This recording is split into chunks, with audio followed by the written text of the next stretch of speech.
جس کا یہ عقیدہ ہے نا کہ قرآن گمراہ کرتا ہے وہ کافر ہے، یہ ذہن میں رکھیے گا۔ قرآن کو مان کے جو چلے وہ گمراہ نہیں ہوتا، جو نہ مان کے چلے وہ گمراہ ہوتا ہے۔ وَمَا يُضِلُّ بِهِ إِلَّا الْفَاسِقِينَ، پھر اللہ نے فرمایا اس سے گمراہ تو نہیں ہوتے مگر جو فسق پہ اترے ہیں۔ قرآن مجید اللہ رب العزت کی وہ کتاب ہے کہ جس کو اللہ رب العزت نے ساری انسانیت کی ہدایت کے لیے نازل فرمایا۔ یقیناً قرآن مجید ساری انسانیت کی ہدایت کے لیے نازل ہوا، لیکن سارے انسان قرآن سے ہدایت حاصل نہیں کرتے۔ سورۃ البقرہ کے بالکل آغاز میں اللہ رب العزت نے شروع ہی میں بتا دیا کہ ھدی للمتقین، یہ ہدایت ہے متقین کے لیے۔ ھدی للناس، یہ انسانیت کے لیے ہدایت ہے، یہ بھی سورۃ البقرہ میں موجود ہے، اور ھدی للمتقین، یہ متقین کے لیے ہدایت ہے، یہ بھی سورۃ البقرہ کے آغاز میں موجود ہے۔ دونوں آیات کی تطبیق یہ ہے کہ قرآن نازل تو ساری انسانیت کی ہدایت کے لیے ہوا ہے، لیکن اس سے سارے انسان ہدایت حاصل نہیں کرتے، بلکہ متقین اس سے ہدایت حاصل کرتے ہیں۔ تو ہدایت حاصل کرنے والے متقین ہیں۔ اب قرآن مجید کی ان آیات کی روشنی میں یہ بات بالکل واضح ہوتی ہے کہ سارے انسان ہدایت حاصل نہیں کرتے۔ کئی لوگ قرآن پڑھنے کے باوجود بھی قرآن سے ہدایت حاصل نہیں کر سکتے۔ ایک تو وہ طبقہ ہے کہ جو قرآن مجید کو مانتے ہی نہیں سرے سے، اگر سرے سے مانتے نہیں ہیں تو قرآن سے ہدایت کیسے حاصل کریں گے؟ ایک وہ طبقہ ہے، اور اس کا ذکر بھی قرآن مجید کی متعدد آیات طیبات میں موجود ہے۔ اور دوسرا طبقہ وہ ہے کہ جو قرآن مجید کو ماننے کے دعوے دار تو ہیں کہ ہم قرآن کو مانتے ہیں، ہم قرآن کو پڑھتے ہیں، لیکن قرآن مجید کو ماننے کے دعوے دار ہونے کے باوجود، پڑھنے کے باوجود وہ قرآن پاک پڑھ کے ہدایت حاصل نہیں کرتے، بلکہ قرآن مجید پڑھ کے قرآن کا صحیح مفہوم چھوڑ کے باطل اس میں مراد اور مطلب لے کے وہ گمراہی کا شکار ہوتے ہیں۔ تو یہ جو کہا جاتا ہے کہ قرآن ڈائریکٹ پڑھ کے جو لوگ گمراہ ہوئے، تو ان سے مراد وہی ہے کہ جو قرآن مجید کو اپنے مطابق ڈالنے کی کوشش کرتے ہیں، قرآن کے مطلب اور مفہوم اور اس کی منشا اور مراد کو۔ اور اس کی مثالیں اسلامی تاریخ اور ہسٹری میں دیکھی جا سکتی ہیں کہ بڑے بڑے گمراہ فرقے جو ہیں انہوں نے قرآن مجید پڑھنے کا دعویٰ کیا، بلکہ نبی کریم علیہ السلام نے تو باقاعدہ خوارج کے فرقوں کی نشانی بیان کی ہے کہ وہ قرآن مجید پڑھیں گے لیکن قرآن ان کے حلق سے نیچے نہیں جائے گا۔ یہ بات اور یہ جو مسئلہ ہے، مرزا جیلوی نے بھی اس بات کو پہلے اپنے پرانے لیکچرز میں مانا ہوا ہے۔ سوال یہ ہے کہ قرآن کے مفہوم کو غلط سمجھ کر خوارج نے صحابہ کرام علیہم رضوان کو گمراہ کرنے کی کوشش کی، اور آپ لوگوں کو کہتے ہیں کہ قرآن پڑھیں، ڈائریکٹ پڑھیں اور ترجمے سے پڑھیں۔ تو یہ ایک صحابہ کرام کے اندر یہ معاملات ہیں خوارج کی شکل میں، تو ایک عام بندے کی کیا حیثیت رہ جاتی ہے اس کے بعد؟ ہاں بالکل، آپ کا سوال ٹھیک ہے کہ خوارج نے یعنی صحابہ کرام کو بھی الجھایا قرآن پاک سے۔ ہم تو اسی لیے کہتے ہیں کہ صحابہ کا فہم لے کے چلیں کہ خوارج قرآن پاک پڑھنے کے باوجود گمراہ ہوئے، کیوں؟ اس لیے کہ انہوں نے فہم صحابہ کو چھوڑا، اور صحابہ کی چونکہ فہم کو چھوڑا تھا اس لیے گمراہ ہو گئے۔ تو معلوم ہوا کہ جو قرآن پاک پڑھے اور صحابہ کی فہم کو چھوڑ دے، صحابہ کی فہم کو چھوڑ کے اپنی فہم مراد لے، وہ قرآن مجید پڑھنے کے باوجود بھی گمراہ ہوتا ہے، ہدایت حاصل نہیں کرتا۔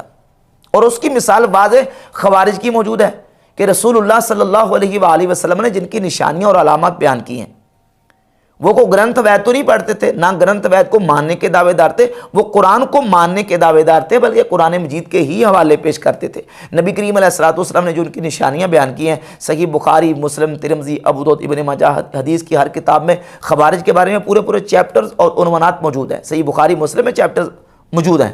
امام بخاری رحمۃ اللہ علیہ صحیح بخاری میں 6930، 31، 32، 33، اور صحیح مسلم میں 2449، 50 اور 70 تک حدیث، اور سنن ابی داؤد میں 4765 نمبر حدیث ہے کہ رسول اللہ صلی اللہ علیہ وآلہ وسلم نے فرمایا یدعون الی کتاب اللہ ولیسوا منہ فی شیء، وہ خوارج لوگوں کو اللہ کی کتاب کی طرف بلائیں گے۔ کس کی طرف؟ اللہ کی کتاب قرآن کی طرف، قرآن کی طرف بلائیں گے، ولیسوا منہ فی شیء، لیکن ان کا قرآن کے ساتھ کوئی تعلق نہیں ہوگا۔ صحیح بخاری میں ہے کہ یقرؤون القرآن لا یجاوز حناجرہم، وہ خوارج قرآن پڑھیں گے لیکن قرآن ان کے حلق سے نیچے نہیں جائے گا۔ صحیح مسلم ہے کہ یتلون کتاب اللہ رتبا لینا، وہ کتاب اللہ کو، قرآن کو بڑے مزے سے، بڑے تر و تازہ انداز میں پڑھیں گے لیکن قرآن ان کے حلق سے نیچے نہیں جائے گا۔ اور انہی خوارج نے جب مولا علی رضی اللہ تعالیٰ عنہ کو نعوذ باللہ مشرک اور کافر قرار دیا، نعوذ باللہ تعالیٰ۔ صحیح مسلم میں 2468 نمبر حدیث ہے، مولا علی نے یہ ان کو جواب دیا تھا کہ کلمۃ حق ارید بہا باطل، تم کلمہ حق کا کہتے ہو، جو تم کہتے ہو قرآن کی آیتیں پڑھ کے کلمہ حق ہے، ارید بہا باطل، لیکن مراد تمہاری باطل ہے۔ اب ان کا قصور یہ نہیں تھا کہ وہ قرآن کی بجائے کوئی اور کچھ پڑھتے تھے یا قرآن کی بجائے کسی کتاب کو ماننے والے تھے، ماننے کے دعوے دار تھے، قرآن کو ماننے کے دعوے دار تھے، اور قرآن پڑھ کے ہی وہ صحابہ اکرام کو نعوذ باللہ مشرک قرار دیتے تھے۔ لیکن مولا علی نے جواب کیا دیا؟ کلمۃ حق ارید بہا باطل، کلمہ حق ہے لیکن مراد تمہاری باطل ہے۔ تو قرآن مجید کی آیات سے لے کر احادیث طیبات تک آپ دیکھ لیں، نبی پاک صلی اللہ علیہ وآلہ وسلم نے جو ان کی نشانیاں بیان کی وہ دیکھ لیں آپ، کہ خوارج نے قرآن پڑھا اور قرآن پڑھنے کے باوجود گمراہ ہوئے۔ کیوں؟ اس لیے کہ انہوں نے قرآن کا جو مفہوم صحابہ نے لیا تھا، قرآن کی جو فہم صحابہ کی تھی، اس کو چھوڑ کر انہوں نے اپنی باطل تعویلات کرنی شروع کر دی۔ تو اب مرزا جیلمی جو ہے وہ کہتا جو یہ کہے کہ قرآن گمراہ کرتا ہے وہ کافر ہے۔ اب سوال یہ ہے کہ جو لوگ قرآن پڑھ کے گمراہ ہوئے، قرآن خود کہہ رہا ہے، سورۃ البقرہ کی آیت نمبر 26 میں اللہ رب العزت فرماتا ہے یضل بہ کثیرا ویہدی بہ کثیرا، کہ اللہ رب العزت اس کتاب قرآن کے ذریعے کئیوں کو گمراہ کرتا ہے اور کئیوں کو ہدایت دیتا ہے۔ وما یضل بہ الا الفاسقین، اور نہیں گمراہ کرتا مگر فاسقین کو۔ اب یہ فاسقین کون ہیں؟ ان فاسقین سے مراد کون ہے؟ اس آیت کی تفسیر میں سیدنا سعد بن ابی وقاص رضی اللہ تعالی عنہ سے امام ابن ابی حاتم نے اپنی کتاب تفسیر ابن ابی حاتم میں، اور امام بخاری رحمۃ اللہ علیہ نے اپنی کتاب صحیح بخاری میں 4728 نمبر حدیث بیان کی ہے۔ سیدنا سعد بن ابی وقاص رضی اللہ تعالیٰ عنہ فرماتے ہیں ان فاسقین سے مراد خوارج ہیں، وہ خوارج جن کے بارے میں مرزا جیلمی نے یہ دعویٰ کیا ہے کہ خوارج جو ہیں یہ ان کے تو مولا علی نے جنازے پڑھائے ہیں، اور خوارج نہ مشرک تھے نہ منافق تھے، تو ظاہر ہے جو منافق بھی نہیں ہے مشرک بھی نہیں ہے تو وہ مسلمان ہے، تو مسلمان کا جنازہ پڑھا جائے گا۔ اب مرزا جیلمی ان کو کہہ رہا ہے کہ وہ مسلمان ہیں، اور انہی خوارج کے بارے میں سیدنا سعد بن ابی وقاص رضی اللہ تعالیٰ عنہ فرماتے ہیں کہ اس آیت میں فاسقین سے مراد خوارج ہیں۔ اب مرزا کہتے ہیں یہ مراد یہ ہے کہ وہ جو سرے سے مانتے نہیں ہیں۔ بھئی خوارج جو ہے وہ قرآن کو سرے سے مانتے نہیں تھے، یا مانتے تو تھے لیکن اس کا مطلب غلط لیتے تھے، اس کی جو فہم ہے وہ صحابہ کی فہم کو چھوڑ کے اپنی فہم کو اس میں داخل کرتے تھے، اس لیے وہ گمراہ ہوئے۔ تو قرآن پڑھنے کے باوجود وہ گمراہ ہوئے اور وہ قرآن سے ہدایت حاصل نہیں کر سکے۔ سیدنا سعد بن ابی وقاص رضی اللہ تعالیٰ فرماتے ہیں کہ قرآن نے ان کو گمراہ کیا ہے، فاسقین کو۔ اب مرزا جیلمی نے یہ جو کہا کہ یہ جو کہتا ہے کہ قرآن گمراہ کرتا ہے وہ کافر ہے، تو یہ جو فتویٰ ہے کس پر لگتا ہے؟ جا کے صحابی رسول سیدنا سعد بن ابی وقاص رضی اللہ تعالیٰ پہ، کیونکہ وہ تو کہہ رہے ہیں کہ یہ قرآن پڑھ کے خوارج جو ہے وہ گمراہ ہوئے۔ اور پھر اپنے جو زمانے کے ایسے کئی آپ لوگ دیکھ لیں کہ جو قرآن پڑھنے کے دعوے دار ہیں لیکن ان کا پوری امت سے بالکل ہٹ کے نظریہ ہے، ان کا مسلمانوں کے ساتھ کوئی عقیدہ نہیں ملتا۔ جس طرح آج کل کراچی میں محمد شیخ نامی شخص ہے، اب اس کے نظریات کو اٹھا کر دیکھ لیں، اس کا کوئی عقیدہ مسلمانوں سے ملتا ہے؟ قرآن مجید کے حوالے سے، احادیث کے حوالے سے کوئی شے نہیں ملتی ہے اس کی، تو وہ دعویٰ کس کا کرتا ہے؟ قرآن مجید کا۔ غامدی صاحب کو اب اٹھا کر دیکھ لیں جو مرزا جیلمی کے مرشد ہیں، غامدی نبی کریم صلی اللہ علیہ وآلہ وسلم کی تمام نبیوں پر افضلیت کا منکر ہے، حضور علیہ الصلوۃ والسلام کو تمام نبیوں کا امام یا سردار غامدی نہیں مانتا۔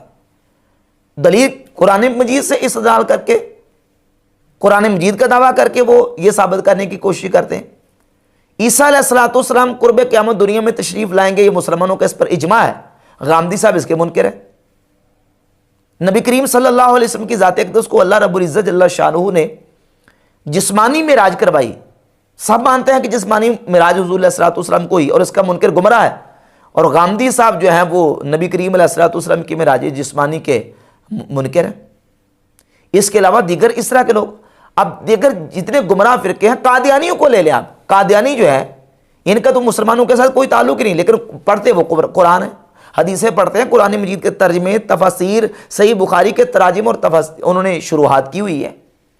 تو قرآن مجید کو ایک تو سرے سے اس کو نہ ماننے والے وہ بھی گمراہ ہوتے ہیں، اور جو ماننے کے دعوے دار ہیں لیکن قرآن مجید فرقان حمید کو فہم صحابہ کے مطابق نہیں سمجھتے، بلکہ فہم صحابہ کو چھوڑ کے اپنی اس میں رائے کو دخل دیتے ہیں اور اپنی خواہشات نفسانی کے مطابق اس کی تفسیر کرنے کی کوشش کرتے ہیں وہ بھی قرآن مجید پڑھ کے ہدایت حاصل نہیں کرتے۔